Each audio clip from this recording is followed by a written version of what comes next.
Don't let the behaviour of others destroy your inner piece.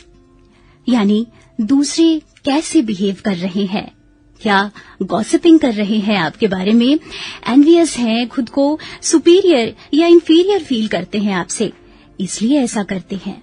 क्या फर्क पड़ता है? नहीं, फर्क पड़ता है जब लोगों के दिमाग की खिचड़ी हम खुद अपने दिमाग में पकाने लगते हैं। Don't let the behaviour of others destroy your inner piece का भारी भरकम स्टेटस तो हम सोशल मीडिया पर पोस्ट कर देते हैं, पर एक्चुअल में हम सबसे ज्यादा डिस्टर्ब्ड तभी रहते हैं, यानी हमारी इनर पीस टोटली भंग हो चुकी होती है। तो दूसरों के दिमाग की खिचड़ी दूसरों के ही दिमाग में पकने दीजिए and make your life beautiful without affecting yourself. And of course, to make it fantastic, I am here always with you, your forever friend Shruchi, right from Aapki Vani, Akashvani, only on 100.6 FM, 1242 kilohertz and news on EIR app.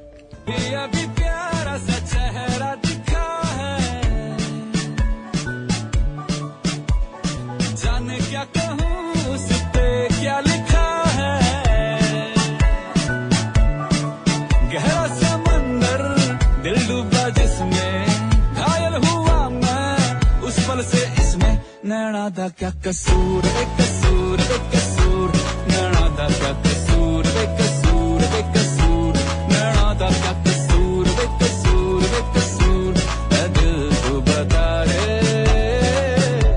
नैना दा क्या कसूर वे कसूर वे कसूर, नैना दा क्या कसूर वे कसूर वे कसूर, नैना दा क्या कसूर वे कसूर वे कसूर, ऐ दिल तू बता रे। हाँ, तो पब्लिक व्हीकल का इस्तेमाल करना है, लेकिन पब्लिक का ध्यान बिल्कुल नहीं रखना है। जी हाँ, बनारस आप ही से कह रही हूँ। जो ऑटो वाले भाई साहब को सामने खड़ा करवा देते हैं, एक्चुअली ये सब रूल्स हमें कहीं लिखे हुए नहीं मिलेंगे, पर थोड़ा सा प्रोएक्टिव रहकर हम आगे पीछे जमा होने वाली ट्रैफिक को डिस्टर्ब किए बिना अपना काम कर सकते हैं। वैसे प्रोएक्टिव होने की जरूरत फुटकर पैसों के लेन देन में भी है। 10 रुपए की यात्रा कर जब हम 500 रुपए का नोट ऑटो वाले को थमा देते हैं, वो भी बीच सड़क पर ऑटो रुकवा कर, सोचिए ट्रैफिक का क्या हाल होता है। अब ऑटो वाले भाई साहब जल्दीबाजी में दाएं से बाएं से पैसे इकट्ठा कर आपको लौटाने में लगे हुए हैं। दूसरी नजर से ट्रैफिक पुलिस को भी देखे जा रहे हैं कि कहीं अगली झिड़की उसकी ऑटो पर ही न पड़ जाए। और हाँ बहन जी, आपको भी कह रही हूँ, ऑटो से उतरने के बाद अपनी बड़ी से पर्स में गोते लगाकर जो आप पैसे ढूंढती है, अच्छा है कि उतरने के पहले ही पैसे निकालकर हाथ में रख ले। ऑटो वाले भाई साहब को भी सुकून मिलेगा और ट्रैफिक को भी। तो ये थी हमारे प्यारे काशी वासियों से मेरी छोटी सी दरख्वास्त about how to handle being stuck in a traffic jam. और अब जान लेते हैं to get rid of this traffic jam हमारे प्यारे काशी वासियों को कौन सी परियोजनाएं राहत देने वाली हैं। इन द नेक्स्ट सेगमेंट, शहर बनारस का हाल।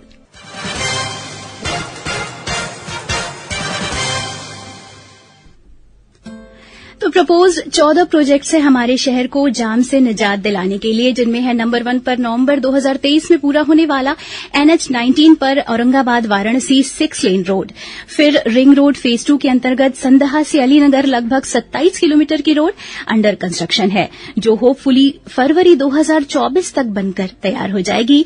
और प्रोजेक्ट्स में है सुल्तानपुर वाराणसी 4 लेन रोड, मोहनसराय से Cantt 6 lane road, Varanasi to Bhadohi 4 lane road, Pandeypur से वाराणसी आजमगढ़ रोड 4 लेन, टेंगरा मोड़ से Ramnagar 4 lane, Shivpur Phulwaria Lahartara 4 lane road, Kazzakpura ROB यानी road over bridge Babatpur ROB, अलावा इसके Lahartara BH2 Vijaya cinema via Ravindrapuri colony road widening proposed है। और अब बनारस से जुड़ी कुछ और खबरों में जान लेते हैं एजुकेशन से जुड़ी कुछ खबरें। डांस और drama traditions of south east Asian countries विषय पर आने वाली 8 और 9 सितंबर को इंटरनेशनल सेमिनार ऑर्गेनाइज्ड है by department of dance, faculty of performing arts, Banaras Hindu university. Registration की लास्ट डेट 7 जुलाई है।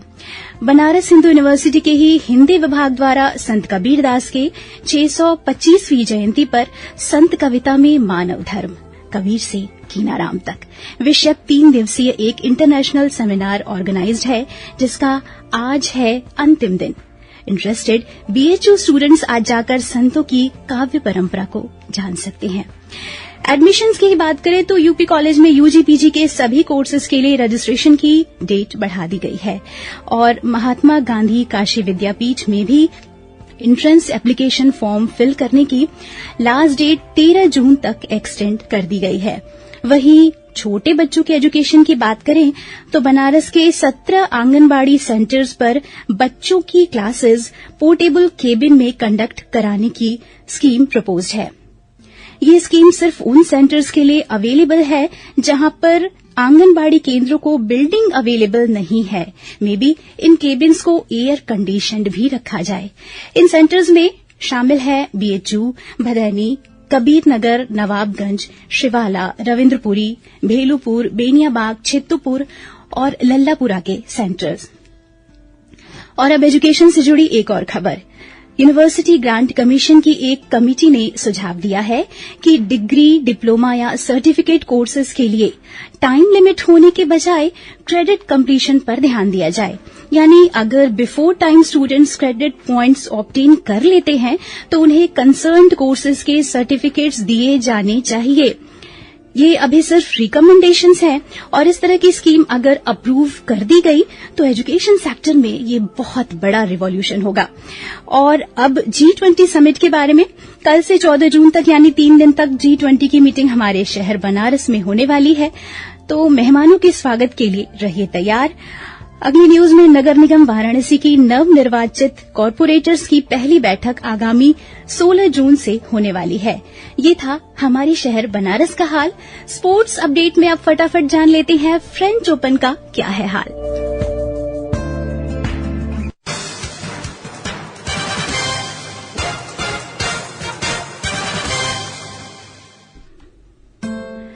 विमेन्स फाइनल में नंबर 1 सीड ईगा स्वियाटेक और अनसीडेड मुकोवा के फाइनल में ईगा ने ये मैच 6-2, 5-7, 6-4 से जीत लिया है और बन गई हैं फ्रेंच ओपन की नई चैंपियन। Congrats to Iga. आज है men's final. Number 1 player Serbian Novak Djokovic और नॉर्वेजियन कैस्पर रूड के बीच। कैस्पर रूड ने कल ही अलेक्जेंडर ज्वेरेव को सेमीफाइनल में हराया था। ये थी आज की sports updates. Now let's move on the most beautiful segment of this program, काशीनामा। काशीनामा हमारे शहर बनारस का दिव्य दर्शन कराता। क्या है बनारस? अक्सर आपने टूरिस्ट को ये कहते सुना होगा कि बनारस में घूमने के लिए फला जगह है, आप जा सकते हैं।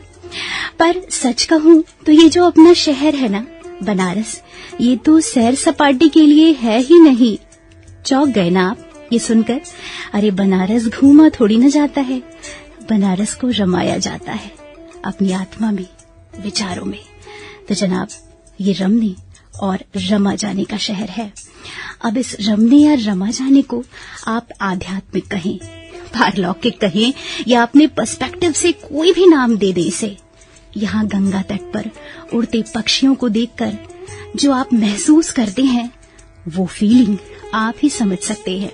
चाहे तो वीडियो बना लीजिए, ऑडियो बना लीजिए, पर बनारस की आबोहवा में सांस लेकर जो आप एक्सपीरियंस कर पा रहे हैं उन्हें आप वीडियो या ऑडियो दिखाकर दूसरों तक बयान नहीं कर पाएंगे। ये मेरा प्रॉमिस है आपको। वो मंदिर की घंटियों की ध्वनियां, वो विग्रह के दर्शनों का नयन लाभ संपूर्ण आत्मा के झंकृत हो जाने जैसा है। तभी तो कहती हूँ बनारस सैर सपाटे का शहर नहीं है। बनारस को समझना है तो आंखें बंद करनी होंगी, मोबाइल को कहीं दूर रखना होगा, स्टेटस, सोशल मीडिया, इन तमाम फैसिनेशन से दूर अन्वेषक बनना होगा। बनारस की दिव्यता की सांस हृदय में भरनी होगी और हृदय को ही इस दिव्यता में गोते लगाने के लिए छोड़ देना होगा। और जो कहीं आपने कह दिया कि मेरा अन्वेषण पूरा हो गया, तो यकीन मानिए आपने बनारस शहर को जाना ही नहीं। अन्वेषण करने के बाद जो आपके मुंह से निकल पड़े, इनक्रेडिबल, अनस्पीकेबल, अनिर्वचनीय, अवर्णनीय, जी, ऐसा कहने वाला ही असली अन्वेषक है हमारे बनारस शहर का। फिलहाल हम अन्वेषण कर रहे हैं काशीनामा में आज वरुणा नदी के बारे में।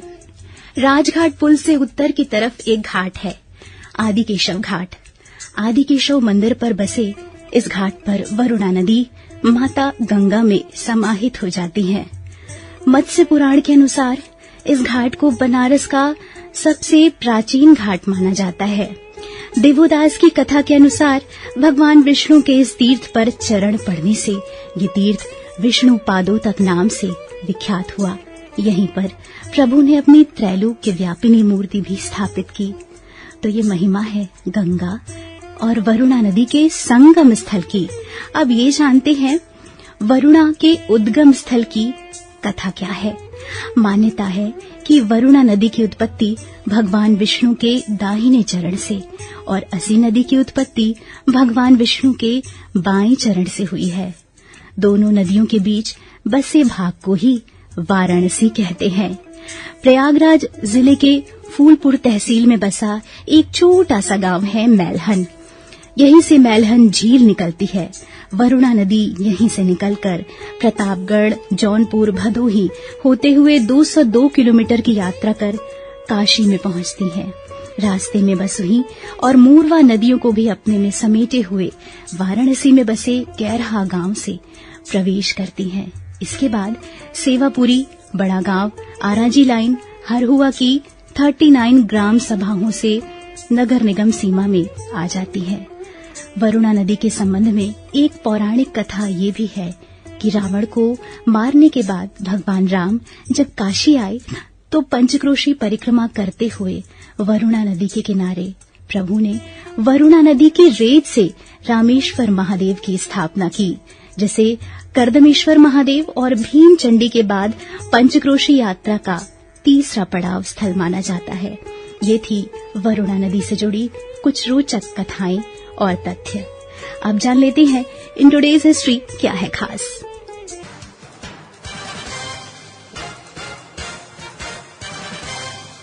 आज है great freedom fighter Ramprasad Bismil की बर्थ एनिवर्सरी।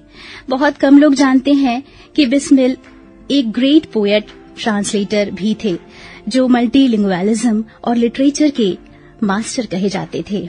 आज इंग्लिश चैनल को पार करने वाले फर्स्ट इंडियन मिहिर सेन की डेथ एनिवर्सरी भी है। टुडेज हिस्ट्री में आज इतना ही। हमारा आज का एपिसोड आपको कैसा लगा? Do share your views on pkldiirvaranasi@gmail.com। और हाँ, याद रहे वही बात जो हम starting of the programme discuss कर रहे थे, don't let others behaviour destroy your inner peace, यानी दूसरों के बिहेवियर से अपने मन की शांति भंग मत करिए प्लीज। बनाए रखिए अपनी इनर पीस बनारस की आबो हवा के साथ। Happy Sunday morning, tata, good bye. फिर मिलूंगी आपसे at 8:45 in the programme Madhurima. Till then, Shuchi is signing off. कुछ ही पलों में आप सुनेंगे हमारे गोरखपुर केंद्र से प्रादेशिक समाचार।